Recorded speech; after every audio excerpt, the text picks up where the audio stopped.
Hi friends, నేను నజీర్. మీరు చూస్తున్నారు టెక్ రిపోర్ట్ ఛానల్. ఫ్రెండ్స్, మన దగ్గర ఉన్న ఈ హెచ్పి విక్టస్ ల్యాప్టాప్ యాక్చువల్గా ₹1,20,000 ఉంటుంది, కానీ దీన్ని కేవలం మేము ₹69,000 కొన్నాం. ఎస్, నిజమే. మీరు ఇక్కడ చూడొచ్చు స్క్రీన్ షాట్.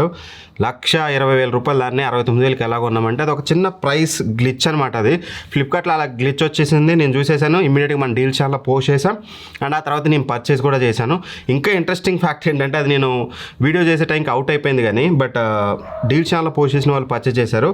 నేను పర్చేస్ చేసింది 69,000 అయితే 69,000 నేను పర్చేస్ చేశాక 62,000 వచ్చింది. బట్ ఇప్పుడు రైట్లో మీరు ప్రైస్ చూస్తే అక్షరాలు ₹1,20,000 ఉంది.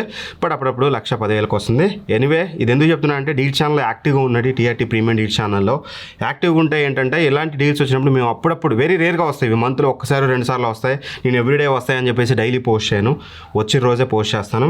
అందులో యాక్టివ్గా ఉండండి. And TRT premium deals YouTube channel కూడా ఉంటుంది, అది కూడా సబ్స్క్రైబ్ చేసుకోండి. ఇలాంటి డీల్స్ వచ్చినప్పుడు మేము పోస్ట్ చేస్తుంటాం. ఇక ఇవన్నీ పక్కన పెడితే మెయిన్ మనం హెచ్పి విక్టస్, ఇది వచ్చేసి Ryzen 7 260 తోటి అలాంగ్ విత్ RTX 50 ప్రాసెసర్తో వస్తుందన్నమాట. దీన్ని తీసుకోవచ్చా లేదా ఏంటి అనేది ఈ వీడియోలో డీటెయిల్డ్గా నా థరో రివ్యూ అనేది మీతో షేర్ చేసుకుంటాను. ఫస్ట్లీ బాక్స్ కంటెంట్స్ విషయానికి కోసం మాత్రం బాక్స్ అయితే మనకి చూడడానికి ఇలా ఉంటుంది. బాక్స్లో వచ్చేసి ఒక 200 వాట్స్ అడాప్టర్ అయితే ప్రొవైడ్ చేశారు. దాంతోపాటు మనకి ఒక పవర్ కార్డ్ చూడడానికి ఉంటుంది. అండ్ ఫైనల్లీ మనకి ల్యాప్టాప్ ఇదే మనకి హెచ్పి విక్టస్ అయితే ఉంటుందన్నమాట. సో డిజైన్లో ఎటువంటి చేంజెస్ ఉండదు. ఎప్పటి నుంచో గత 4-5 సంవత్సరాల నుంచి వీళ్ళు ఇదే డిజైన్ విక్టస్ వచ్చినప్పటి నుంచి. అండ్ విక్టస్ లోగో ఇక్కడ చూడడానికి ఉంటుంది, ఇక్కడ విక్టస్ బ్రాండింగ్ ఉంటుంది. అండ్ హింజ్ కానీ చూడడానికి ల్యాప్టాప్ కూడా కాస్త స్టైలిష్గా ఉంటుంది. ఓవర్ డిజైన్ అయితే వీళ్ళైతే చేయరు. చూడడానికి అయితే నాకు ల్యాప్టాప్ చూడడానికి చాలా బాగుంది. బట్ కాకపోతే చాలా బల్కీగా ఉంది. అంటే ప్రాపర్ గేమింగ్ ల్యాప్టాప్స్ ఏదైతే వెయిట్ ఉంటుందో అంత బల్కీగా ఉందన్నమాట. దీని వెయిట్ వచ్చేసి 2.35 kgs వెయిట్ అయితే ఉంటుంది. చాలా హెవీగా ఉంది. అండ్ డిజైన్లో భాగంగా వెంటిలేషన్ విషయానికి వస్తే మాత్రం బాటమ్ ఎయిర్ ఇంటేక్ ఉంటుంది. ఎగ్జాస్ట్ వచ్చేసి మనకి బ్యాక్ సైడ్ అయితే ప్రొవైడ్ చేశారు. రిజల్ట్స్ అనేవి క్రేజీగా వచ్చాయి, వీడియో ఎండ్లో మీకు ఎక్స్ప్లెయిన్ చేస్తాను నేను. అండ్ ఇక మెయిన్ డిజైన్లో భాగంగా బెజల్స్ అనేవి చాలా ఇంపార్టెంట్. బెజల్స్ విషయానికి వస్తే మాత్రం మనకి ఏవైతే సైడ్ కానీ టాప్లో కానీ బెజల్స్ ఉన్నాయో థిన్గా ఉన్నాయి మీరు చూసినట్లయితే. బట్ బాటమ్ బెజల్ చాలా థిక్గా ఉంటుంది. సేమ్ ఎప్పటి నుంచో వచ్చేదే విక్టస్ బ్రాండింగ్ తోటి చాలా థిక్ బెజల్ అయితే ఇచ్చారు. సో డిజైన్ పాయింట్ ఆఫ్ వ్యూలో ఓకే, నాకైతే పర్లేదు అనిపించింది. మంచి డిజైన్తో తీసుకొచ్చారు. బిల్డ్ క్వాలిటీ విషయం కోసం మాత్రం మొత్తం కూడా మనకి పాలీకార్బోనేట్ బాడీతో వస్తుందన్నమాట. ఎక్కడ కూడా మనకి మెటల్ అయితే చూడడానికి ఉండదు. అండ్ హింజ్ కూడా అప్ టు 160 degrees 170 degrees వరకు అయితే వస్తుంది. 160 degrees వరకు అయితే ఈజీగా వస్తుంది. సో అంతకు మించి ఎక్కువైతే రాదు. మీరు ఇలా అన్నారనుకోండి బ్రేక్ అయిపోతుంది, జాగ్రత్త. 180 degrees అయితే రావట్లేదు. అండ్ హింజ్ క్వాలిటీ గురించి మాట్లాడుకుంటే మాత్రం వీళ్ళు లాంచ్ చేసినప్పుడు ఎప్పుడైతే నేను విక్టస్ ఒక 3 years బ్యాక్ 4 years బ్యాక్ నేను చెప్పినప్పుడు ఇష్యూ ఏదైతే ఉందో ఆ రోజు నుంచి ఈ రోజు వరకు వచ్చిన ప్రతి విక్టస్ ల్యాప్టాప్లో ఒక్కటే వాళ్ళు ఏదో ఒక ట్రేడ్ మార్క్ లాగా మా ల్యాప్టాప్ అంటే దీన్ని చూసి చెప్పవచ్చు మా విక్టస్ అన్నట్టు. ఆ ఓబ్లింగ్ ఇష్యూ మాత్రం ఇంకా సార్ట్అవుట్ అవ్వలేదు. ఫ్యాన్ స్పీడ్ 5లో పెట్టుకొని మనం కింద కూర్చొని మనం పనిచేస్తున్నాం అనుకోండి, కాస్త లిటిల్ బిట్ ఓబుల్ అవుతూ ఉంటుంది. నార్మల్ 2 స్పీడ్ 3 స్పీడ్ ఎటువంటి ఇష్యూ ఉండదు. ఏసీ కండిషన్ అసలు ఇష్యూ ఉండదు. బట్ కాకపోతే మామూలుగా హింజ్ ఓపెన్ చేసినప్పుడు కూడా ఒక 2-3 times ఓబుల్ అయిపోయి మీకు స్టేబుల్ అవుతుంది. బట్ మీరు టేబుల్ కదిలించిన ఏం చేసినా సరే కాస్త ఎక్కువ ఓబుల్ అవుతుంది. అదొకటి సార్ట్అవుట్ చేయాల్సింది. వాళ్ళు ఇన్ని సంవత్సరాలైనా దాన్ని ఎందుకు పట్టించుకోవట్లేదు నాకు అర్థం కాలేదు. అండ్ దాంతోపాటు ఫ్లెక్స్ విషయానికి కోసం మాత్రం బాడీ ఫ్లెక్స్ అయితే వెరీ మినిమల్. అండ్ కీబోర్డ్ కూడా మినిమల్ ఫ్లెక్స్ అనమాట, పెద్ద ఫ్లెక్స్ షూట్ అనుకుంటుంది. బట్ టాప్ లిడ్ ఫ్లెక్స్ అయితే దండిగా ఉంది. స్క్రీన్ ఫ్లెక్స్ కానీ మీకు టాప్ లిడ్ ఫ్లెక్స్ కానీ దండిగా ఉంటుంది. కాస్త జాగ్రత్తగా హ్యాండిల్ చేయండి. హింజ్ ఓపెన్ చేసేటప్పుడు ఎవ్రీ టైం మిడిల్ నుంచే ఓపెన్ చేయండి, కార్నర్ నుంచి ఓపెన్ చేయొద్దు, బెండ్ అయ్యే ఛాన్స్ అయితే ఉంటుంది. అండ్ ఇక ఫిజికల్ ఓవర్ విషయానికి వస్తే పోర్ట్స్ మనం చూస్తే రైట్ సైడ్ వచ్చేసి మనకి HDMI 2.1 ఇచ్చారు. ఇది డైరెక్ట్ గ్రాఫిక్ కార్డ్ కనెక్ట్ అయి ఉంటుంది. ఒకవేళ మీరు ఎక్స్టర్నల్ డిస్ప్లే కనెక్ట్ చేసుకుంటే డైరెక్ట్ RTX 5050 నుంచి మీకు అవుట్పుట్ వస్తుంది. అండ్ ఒకటి టైప్ A USB పోర్ట్ అయితే ఇచ్చారు. ఇది 3.2 Gen 1 పోర్ట్ అయితే ఇచ్చారన్నమాట. Up to 5 Gbps transfer speed ఉంటుంది. RJ45 పోర్ట్ ఇచ్చారు ఒకవేళ మీరు ఏమన్నా డైరెక్ట్గా ల్యాన్ కనెక్ట్ చేసుకోవాలనుకుంటే.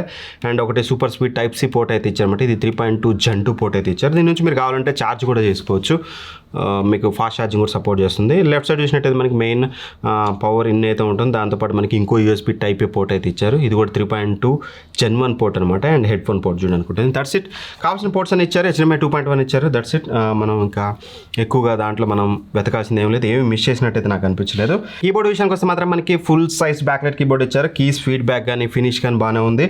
అండ్ సాలిడ్ ఫీడ్బ్యాక్ ఉంటుంది, ఎందుకంటే కీ ట్రావెల్ అయితే ఎక్కువ ఉంది. అండ్ డెడికేటెడ్ నంప్యాడ్ ఉంటుంది. అండ్ మనకి ఒమెన్ది HP Oman gaming hub the dedicated button కూడా ఇచ్చారన్నమాట. దీన్ని క్లిక్ చేస్తే డైరెక్ట్గా మీకు అదైతే ఓపెన్ అవుతుంది.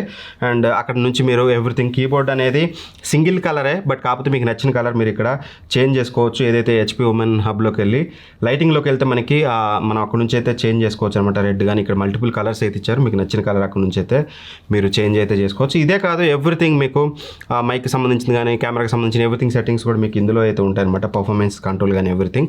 ఒకవేళ మీరు ఏం కంట్రోల్ చేసుకోవాలనుకున్నా సరే హెచ్పి గేమింగ్ హబ్ యాప్లో అయితే మీకు ఉంటుంది, అక్కడ నుంచి అయితే చెక్ చేసుకోండి. కీబోర్డ్లో నాకు ఎటువంటి మేజర్ ఇష్యూ అయితే లేదు. అండ్ ట్రాక్ ప్యాడ్ కూడా వెరీ బిగ్ ఎనఫ్ అండ్ ప్రెసైజ్గా ఉంది. ఎక్కడ నాకు ఇష్యూ లేదు. విండోస్ చేసేసి అన్నీ కూడా బాగానే పనిచేస్తున్నాయి.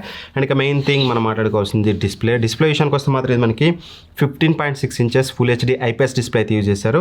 మనకి బ్రైట్నెస్ 300 నిట్స్ అంటున్నారు. మేము టెస్ట్ చేసినప్పుడు మాకు అరౌండ్ 282 అలా బాగానే నిట్స్ అయితే వచ్చిందన్నమాట. బ్రైట్గానే ఉంటుంది డిస్ప్లే, మీకు ఎక్కడ మేజర్ ఇష్యూ అయితే ఉండదు. అండ్ దాంతోపాటు 144 హెచ్ రిఫ్రెష్ రేట్తో వస్తుంది కాబట్టి మీరు యూజ్ చేసేటప్పుడు మీకు చాలా స్మూత్ ఎక్స్పీరియన్స్ అయితే ఉంటుంది. యాంటీ గ్లేర్ డిస్ప్లే అండ్ ఇది మీకు ఏమీ కలర్ యాక్యురేట్ డిస్ప్లే కదా, అంటే మీరు ఫోటోషాప్ లాంటివి అండ్ కలర్ గ్రేడింగ్ లాంటి వర్క్ చేస్తే మాత్రం మీకు అంత సెట్ కాకపోవచ్చు. ఎందుకంటే వీళ్ళు చెప్పింది 62.5 ఎస్ఆర్జీబీ అని, మేము టెస్ట్ చేస్తే మాకు అరౌండ్ 67% ఎస్ఆర్జీబీ వాల్యూ అయితే వచ్చింది.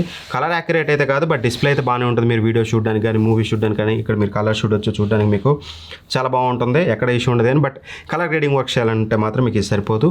మీరు ఎక్స్టర్నల్గా ఎస్ఆర్జీబీ 100% ఎస్ఆర్జీబీ ఉన్న మానిటర్స్ అయితే యూజ్ చేయాలి, అదైతే గుర్తుపెట్టుకోండి. అండ్ స్పీకర్స్ కూడా మనకి 2 2 వాట్ స్పీకర్స్ అయితే యూజ్ చేస్తారు. ఒకసారి సౌండ్ క్వాలిటీ మీరే వినండి, మీకు క్లారిటీ వస్తుంది.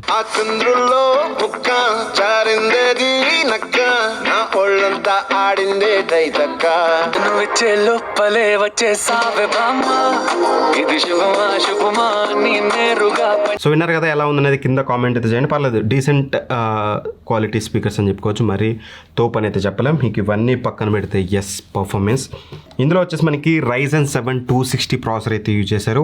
Up to 5.1 GHz clock speed ఉంటుంది. ఇందులో వచ్చేసి మనకి 8 కోర్స్ ఉంటాయి అండ్ 16 థ్రెడ్స్ చూడడానికి అయితే ఉంటుంది అనమాట. One of the powerful processor ఇది. 8845HS ఉంది కదా లాస్ట్ ఇయర్ది, సేమ్ ప్రాసెసర్, పెద్ద మేజర్ చేంజెస్ అయితే ఉండవు, సేమ్ ప్రాసెసర్తో తీసుకొచ్చారు. NPU విషయానికి వస్తే మాత్రం అప్ టు 16 టాప్స్ అయితే ఉంటాయి. బేసిక్ టాస్క్ బేసిక్ టాస్క్లు ఉంటాయి కదా, అవి అయితే చేయొచ్చు. అండ్ AI గురించి ఇక్కడ ఎక్కువ మాట్లాడుకోవడం మంచిది, ఎందుకంటే ఆల్రెడీ డెడికేటెడ్గా RTX 5050 ఉంది కాబట్టి సో అవన్నీ అదే హ్యాండిల్ చేస్తుంది. డెడికేటెడ్ NPU గురించి పెద్ద ఇంపార్టెంట్ అయితే కాదు ఇక్కడ. అండ్ ఇది వచ్చేసి మనకి 8GB ర్యామ్తో వస్తుంది RTX 5050 అనేది. అండ్ దాంతోపాటు TGP చూసినట్లయితే 80 వాట్స్ ఇస్తున్నారు. సో 80 వాట్స్ కాకుండా 115 వాట్స్ ఇస్తే బాగుండదు, ఎందుకంటే ఈ బడ్జెట్లో వేరే బ్రాండ్స్ 150 వాట్స్ ప్రొవైడ్ చేస్తున్నాయి. బట్ పర్ఫార్మెన్స్ అయితే నాకు క్రేజీగా 115 వాట్స్ వచ్చే దాని దగ్గరగా కాస్త ఇందులో అయితే డెలివర్ చేసింది. అది ఎలా ఏంటి అనేది మీకు ఫర్దర్గా రిజల్ట్ చూస్తే అర్థమవుతుంది. ర్యామ్ విషయానికి వస్తే మాత్రం 24GB DDR5 ర్యామ్ అయితే యూజ్ చేశారు. 5600 MHz speed RAM. Good thing ఏంటంటే 24GB కూడా సింగిల్ స్టిక్, 2 కూడా సోడియం స్లాట్లు. మీరు కావాలంటే దీన్ని 48GB వరకు, ఇంకో సోడియం స్లాట్ అయితే అవైలబుల్గా ఉంది. మీరు కావాలంటే 48GB వరకు మీరు దీన్ని అయితే ఎక్స్పాండ్ చేసుకోవచ్చు, విచ్ ఇస్ గ్రేట్ థింగ్ ఖచ్చితంగా అప్గ్రేడబిలిటీ పరంగా. అండ్ స్టోరేజ్ కూడా వీళ్ళు 1TB స్టోరేజ్ తీసుకొచ్చారు. Gen 4 SSD M.2 NVMe SSD. అది కూడా ఇంకో ఎక్స్ట్రా స్లాట్ ఉంది, కావాలంటే 2TB వరకు మీరు అప్గ్రేడ్ అయితే చేసుకోవచ్చు అనమాట. స్టోరేజ్ అప్గ్రేడబిలిటీ పరంగా one of the best thing అని చెప్పుకోవచ్చు. అండ్ ఇక థర్మల్స్ గురించి మాట్లాడుకుందాం. బిఫోర్ జంపింగ్ ఇంటూ మనం బెంచ్ మార్క్స్ గేమింగ్ గురించి మాట్లాడుకునే ముందు, ఎయిదర్ గేమింగ్ కానీ బెంచ్ మార్క్స్ కానీ లేదంటే స్ట్రెస్ టెస్ట్ చేసినా కానీ మ్యాక్స్ టు మ్యాక్స్ 82 degrees అయితే రీచ్ అయింది. యావరేజ్ మేము ఎప్పుడు చూసినా సరే 76 78 అంతే. ప్రైమ్ 95 రన్ చేసినప్పుడు కూడా మాకు 76 78 మాత్రమే వచ్చిందన్నమాట. So that which is great thing. ఖచ్చితంగా థర్మల్స్ అనేది చాలా కంట్రోల్లో ఉన్నాయి. అండ్ బెంచ్ మార్క్స్ గురించి మాట్లాడుకుంటే ఇక్కడ మీకు స్క్రీన్ మీద చూపిస్తాను చూడొచ్చు. 3D మార్క్ టైమ్ స్పై చూసినట్లయితే మనకి అరౌండ్ 9000 అయితే వచ్చిందన్నమాట, which is good thing. PC mark 10 scores కూడా మనకి మోర్ దాన్ 7300 అయితే వచ్చింది. కావాల్సిన వర్క్లన్నీ ఆరామ్సే చేసుకోవచ్చు. అండ్ దాంతోపాటు మనకి VR మార్క్ చూసినట్లయితే 7968 అయితే వచ్చింది. బేసిక్ VR గేమ్స్ ఏవైతే ఉన్నాయో అవి మీరు ఆరామ్సే ఆడుకోవచ్చు. అండ్ సినీబెంచ్ R23 స్కోర్ చూసినట్లయితే సింగిల్ కోర్లో మనకు వచ్చేసి 1619 వస్తే మల్టీ కోర్లో వచ్చేసి మనకి 15000 అబవ్ వచ్చింది. అండ్ సినీబెంచ్ 2026 స్కోర్స్ కనుక మనం చూసినట్లయితే సింగిల్ కోర్లో మనకి 540 వస్తే మల్టీ కోర్లో కూడా మనకి మంచి స్కోర్స్ చూడడానికి అయితే ఉన్నాయి. అండ్ గీక్ బెంచ్ స్కోర్స్ కూడా మీరు అయితే చూడొచ్చు. సింగిల్ కోర్లో మనకి 2500 అబవ్ వస్తే మనకి మల్టీ కోర్లో వచ్చేసి 9400 అబవ్ అయితే వచ్చింది. అండ్ ఓవరాల్గా గీక్ బెంచ్ AI గురించి మాట్లాడుకుంటే మాత్రం చాలా మంచి స్కోర్స్ వచ్చాయి. మనకి ఏదైతే డెడికేటెడ్ గ్రాఫిక్ కార్డులో రన్ చేసినప్పుడు అయితే మాకు ఇంకాస్త బెటర్ ఫిగర్స్ అయితే వచ్చాయన్నమాట. సో మీరు ఆరామ్సే ఏ టాస్క్లు బిందాస్గా చేసుకోవచ్చు, ఎందుకంటే RTX 5050 అనేది ఆరామ్సే హ్యాండిల్ చేస్తుంది, ఎక్కడ ఇష్యూ ఉండదు. అండ్ ఇక గేమింగ్ విషయానికి వస్తే మాత్రం గేమ్స్ కూడా మనకి ఫ్రేమ్ రేట్స్ మేము అన్ని గేమ్స్ ఆడాం, మోస్ట్లీ అన్ని గేమ్స్లో మాకు బెటర్ ఎక్స్పీరియన్స్ అయితే ఉంది. GTA 5 చూసినట్లయితే మాకు అన్ని కూడా హై సెట్టింగ్స్లో హై గ్రాఫిక్స్లో పెట్టి అయితే టెస్ట్ చేస్తాం. మేము కూడా బేసిక్ సెట్టింగ్స్ అయితే కదా అన్ని కూడా హై గ్రాఫిక్స్లో పెడితే మాకు GTA 5 వచ్చేసి అరౌండ్ 110 to 120 FPS అయితే వచ్చింది. అండ్ CS2 కూడా మనకి మోర్ దాన్ 140 FPS అయితే మనకి కంటిన్యూస్గా గేమ్లో చూడడానికి ఉంది. అండ్ వ్యాలరెంట్ విషయానికి వస్తే మాత్రం మోర్ దాన్ 180 FPS అయితే మనకి చూడడానికి అయితే ఉంటుంది. అండ్ సైబర్ పంక్లో వచ్చేసి మనకి 60 to 70 సస్టైన్డ్గా మనకి ఫ్రేమ్ రేట్ అయితే మెయింటైన్ చేసింది. మంచి గేమ్ ప్లే అయితే మేము అబ్జర్వ్ చేసాం. అండ్ హౌగర్స్ లెగసీ కూడా మనకి మోర్ దాన్ 80 FPS అయితే వచ్చింది. అండ్ RDR2 కూడా మోర్ దాన్ 60-65 వరకు అయితే మనకి ఫ్రేమ్ రేట్స్ అయితే వచ్చాయి. నాకు ఎక్కడా కూడా గేమింగ్ ఫ్రేమ్ రేట్స్లో కూడా నాకు ఎక్కడ మేజర్ ఇష్యూ అయితే అబ్జర్వ్ చేయలేదు. ఇన్ఫ్యాక్ట్ స్మూత్ గేమింగ్ ఎక్స్పీరియన్స్ అయితే మీకు చూడడానికి ఉంటుంది. అండ్ ఆ తర్వాత మనం మాట్లాడుకోవాల్సింది వెబ్ కెమెరా విషయానికి వస్తే మాత్రం వీళ్ళు ఇంకా స్టిల్ 1080p వెబ్ కెమెరా 2026లో ఇవ్వట్లేదు. అదొకటి ఇచ్చి ఉంటే బాగుండేది. వీళ్ళు జస్ట్ 720p వెబ్ కెమెరా ఇచ్చారు. వెబ్ కెమెరా క్వాలిటీ ఎలా ఉందనేది ఇక్కడ మీకు ఒకసారి చూపిస్తాను. ఈ వీడియో వచ్చేసి మనకి సేమ్ స్టూడియో లైటింగ్ కండిషన్లో అయితే రికార్డ్ చేస్తున్నాను. వీడియో క్వాలిటీ ఎలా ఉందని చెక్ చేసుకోవచ్చు. ఆడియో కూడా ఇంటర్నల్ మైక్రోఫోన్ నుంచి వస్తుంది కాబట్టి మైక్రోఫోన్ క్వాలిటీ కూడా ఇక్కడ నుంచి అయితే ఒకసారి చెక్ చేసుకోండి. సో చూసారు కదా, వెబ్ కెమెరా క్వాలిటీ కాస్త ఇంప్రూవ్ చేస్తుంటే బాగుంది అనిపించింది. అండ్ అదర్ ఫీచర్స్ చూసినట్లయితే మనకి MS Office 2024 అనేది లైఫ్ టైం వ్యాలిడిటీతో వస్తుంది. అండ్ Microsoft 365 కూడా మనకి 1 year ఫ్రీగా అయితే ఇస్తున్నారు. అండ్ దాంతోపాటు మీకు Wi-Fi 6తో వస్తుంది అండ్ Bluetooth 5.4తో వస్తుంది. సో మోస్ట్లీ మనకి కావాల్సిన ఫీచర్స్ అన్నీ అయితే ఇచ్చేసారు. అండ్ మెయిన్గా బ్యాటరీ బ్యాకప్ విషయానికి వస్తే గేమింగ్ ల్యాప్టాప్లో ఎప్పుడు చెప్పేదే బ్యాటరీ బ్యాకప్ గురించి ఎక్కువగా మీరు బిలీవ్ చేయొద్దు. కంపల్సరీ గేమ్స్ ఆడుతున్న హెవీ వర్క్లోడ్స్ ఏవి అయినా సరే, ఎడిటింగ్ అయినా, ఫోటోషాప్ అయినా, ఈవెన్ ఏదైనా సరే మంచి పర్ఫార్మెన్స్ రావాలంటే ఆబ్వియస్గా మీరు పవర్ ప్లగ్ ఇన్ చేయాలి. మాకైతే వీడియో ప్లేబ్యాక్లో 6 hours వరకు అయితే వచ్చింది. అదే మీరు heavy task like PC Mark 10 లాంటి మల్టీ టాస్కింగ్ చేస్తే మాత్రం మాకు 4 hours వరకు అయితే వచ్చింది. ఒక్క థింగ్ చెప్పాల్సింది ఏంటంటే ఖచ్చితంగా ఇది డిపెండ్స్ ఆన్ మీ యూసేజ్ని బట్టి ఉంటుంది. హెవీ వర్క్ లోడ్స్ అయితే తొందరగా అయిపోతుంది, వితిన్ 2 hours పోయినా ఆశ్చర్యం ఉండదు. బట్ నాకైతే వీడియో ప్లేబ్యాక్ 6 hours అయితే వచ్చింది, which is good thing. 70 watt battery అయితే యూజ్ చేస్తాను. నాకు ఇక్కడ బ్యాటరీ బ్యాకప్లో ఇష్యూ అయితే లేదు.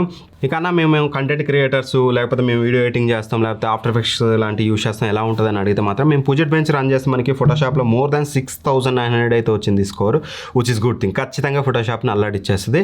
అండ్ ఆఫ్టర్ ఎఫెక్ట్స్ విషయానికి వస్తే మాత్రం మనకి మోర్ దాన్ 7000 వచ్చింది. పుజెట్ బెంచ్ స్కోర్ వచ్చేసి మనకి ప్రీమియర్ చూసినట్లయితే 53,000 అయితే వచ్చింది. సో దట్ ఖచ్చితంగా స్కోర్స్ అనేవి క్రేజీగా ఉన్న మీరు ఆరామ్సే కంటెంట్ క్రియేషన్ పర్పస్ మీరు ఆఫ్టర్ ఎఫెక్ట్స్ కానీ, ప్రీమియర్ ప్రో కానీ, ఫోటోషాప్ కూడా ఆరామ్సే ఇందులో రన్ అయితే చేయొచ్చు. అండ్ నువ్వు చెప్పన్నా దీన్ని మేము కొనొచ్చా, ఈ విక్టస్ Ryzen 7 వేరియంట్ మేము తీసుకోవచ్చు RTX 5050 అంటే దీని ప్రైస్ నేను కొన్నది 70,000, 69,000 రూపాయలకి. Crazy deal. ఇంకా అక్కడ ఆలోచించేది లేదు. 80 కాదు కదా, 90,000కి వచ్చిన కిల్లర్ డీల్ 100% తీసుకోవచ్చు. ఇది మనకి ఎప్పుడు ప్రైస్ అనేది 1 lakh నుంచి 1,20,000 మధ్యలో ఫ్లక్చువేట్ అవుతూ ఉంటుంది. ఏ చిన్న సేల్ వచ్చినా సరే 105 నుంచి 110 ఉంటుంది. ఆ ప్రైస్ రేంజ్లో మనకి అదర్ ఆల్టర్నేటివ్ చూస్తే లెనోవో లాక్ మనకి దగ్గరగా ఉంటుంది. లెనోవో లాక్ కూడా 120-125లో మనకి అవైలబుల్గా ఉంది. ASUS TUF F16 ఉంటుంది. సో నన్ను అడిగితే HP లాంటి బ్రాండ్ నుంచి మాకు కావాలి మంచి ల్యాప్టాప్, దీన్ని మీరు మేము తీసుకోవచ్చా అని అడిగితే 100% మీరు కన్సిడర్ చేయొచ్చు. ఆ ఓబుల్ ఇష్యూ ఒకటి నాకు కొంచెం సార్ట్ అవుట్ చేస్తే బాగుండు అనిపించింది. ఇంకోటి ఏంటంటే మక్ స్విచ్ అయితే లేదు. మక్ స్విచ్ ఇవ్వాల్సిందే. అంటే మీకు ఎప్పుడైతే మీకు ఈ ల్యాప్టాప్ డిస్ప్లే అంతా కూడా మీకు iGPU నుంచే వస్తుంది అవుట్పుట్ అనేది, మీకు డిస్క్రీట్ GPU నుంచి రాదు. మీరు స్విచ్ చేసుకోవడానికి ఆప్షన్ అయితే లేదు. అదొకటి ఇచ్చుంటే బాగుంటుంది మక్ స్విచ్. అంతకుమించి పెద్ద కాన్స్లో ఖచ్చితంగా HP లాంటి బ్రాండ్ నుంచి మీకు ఒక మంచి గేమింగ్ ల్యాప్టాప్ కావాలంటే 100% మీరు దీన్ని కన్సిడర్ చేయొచ్చు. అన్న నువ్వు చెప్పు, ఇది కాకుండా ఇంకా ఉన్నాయంటే మాత్రం బెటర్ ఆప్షన్ అయితే సేమ్ RTX 5050 తోటి మనకి గ్రేట్ వాల్యూ ఫర్ మనీలో మనకి లెనోవో లాక్ అయితే ఉంటుంది. అది 1,25,000 ఉంటుంది. అది కూడా సేల్ వచ్చినప్పుడు చిన్న అటు ఇటు అయినా సరే 1,10,000, 1,15,000కి వస్తుంది కాబట్టి అది గ్రేట్ వాల్యూ ఫర్ మనీ అవుతుంది లెనోవో లాక్ అనేది. ఫస్ట్ ప్రిఫరెన్స్ దానికి ఇవ్వండి. లేదు మీకు HP లాంటి నుంచి బ్రాండ్ నుంచే కావాలనుకుంటే ఇది తీసుకోవచ్చు. లెనోవో లాక్ కాదు, ఇది కాదు, ఇంకో ఆల్టర్నేటివ్ చెప్పనుకుంటే మాత్రం ASUS TUF F16 ఉంటుంది. దానికి థర్డ్ ప్రయారిటీ ఇవ్వండి. ఫస్ట్ ప్రయారిటీ లాక్ ఇవ్వండి, సెకండ్ ప్రయారిటీ విక్టస్కి అయితే ఇవ్వండి. ఈ రెండు కూడా మంచి ల్యాప్టాప్సే. F16 కూడా మీకు బాగానే ఉంటుంది. దాన్ని కూడా మీరు అయితే తీసుకోవచ్చు ASUS నుంచి కావాలనుకుంటే. గైస్ ఒకవేళ మీరు ఈ ల్యాప్టాప్ పర్చేస్ చేయాలనుకుంటే మాత్రం దీని యొక్క లింక్స్ అనేవి డిస్క్రిప్షన్లో ప్రొవైడ్ చేస్తాను. ఫ్లిప్కార్ట్ లింక్స్ అన్ని ప్రొడక్ట్స్లో ట్యాగ్ చేస్తాను, అక్కడ నుంచి అయితే చెక్ చేసుకోండి. ఒకవేళ పర్చేస్ చేయాలనుకుంటే మాత్రం మన లింక్ అయితే యూస్ చేయండి. ఎందుకంటే ప్రతి ఒక్క ల్యాప్టాప్ని మనం పర్చేస్ చేసి ఇలాంటి ల్యాప్టాప్ కంటెంట్లో తెలుగులో ప్రొవైడ్ చేసి మనం ఒక్కలే ఉన్నాం కాబట్టి కాస్త కాపాడాలనుకుంటే మీరు పర్చేస్ చేసేటప్పుడు మన లింక్ యూస్ చేయండి. మీకు రూపాయి పెరగదు, సేమ్ ప్రైస్కి వస్తుంది. బట్ మాకు ఫైనాన్షియల్గా కాస్త హెల్ప్ అయితే అవుతుంది. సో ఖచ్చితంగా మన లింక్ యూస్ చేయడం మాత్రం మర్చిపోద్దు. ఇది నా ఒపీనియన్ అయితే HP విక్టస్ మీద. మీరేమనుకుంటున్నారు? మీరు ఒకవేళ ఇది కానీ HP విక్టస్ కానీ TUF F16 కానీ లేకపోతే మీరు లాక్ కానీ వాడుతుంటే మీరేం అబ్జర్వ్ చేసి అనేది కింద కామెంట్ చేయడం మర్చిపోద్దు. Thanks for watching. Bye bye. జై హింద్.